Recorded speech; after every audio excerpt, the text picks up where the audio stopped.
Well, I mean, it's a very different time.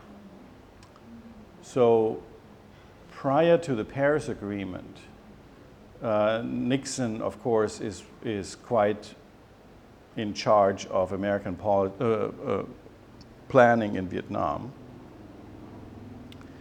And Ford comes in as president in 1974 in a very different situation.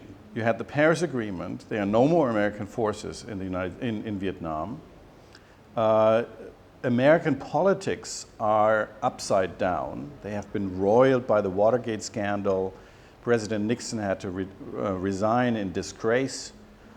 And with no more American forces in Vietnam, the American public has turned its attention away. Right? So President Ford comes in at a moment when his options, his military and political options in Vietnam, are extremely limited. Nixon had all the array at his disposal, the array of American power projection. Ford does not. Right? It's impossible for Ford to think that he could re-engage America in Vietnam in 1974-75. It's almost out of a question. His hands are tied at that point. Yes, on the opinion, what was the impact of Vietnam War protests in the U.S.? And that's a good question. You know, in much of American writing about the war in Vietnam, quite a bit of attention is being paid to the American anti-war movement. And I personally think that it is a little bit exaggerated, the influence of the anti-war movement on the war in Vietnam.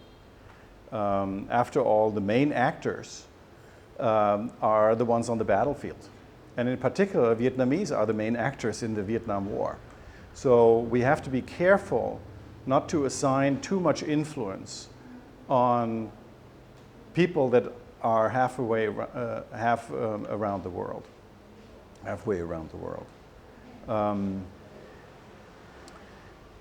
The anti-war movement, of course, is important in the United States because it affected the kind of political options that the leadership had in the United States.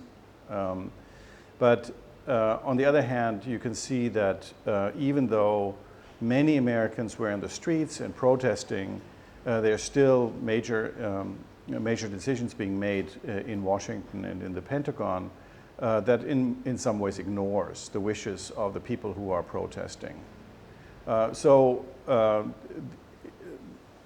There's a kind of a subfield, so to say, in the war in Vietnam that plays out in the streets of America between pro-war and anti-war supporters. But my sense is that its effect on the actual war in Vietnam was not that great. On the other hand, we do know that the leadership in Hanoi was quite aware of the demonstrations in the United States and took that into account in their war planning, particularly after 1968, when the majority of the United States public opinion has turned against the war. But did it really affect that much concrete events on the battlefields? Probably not.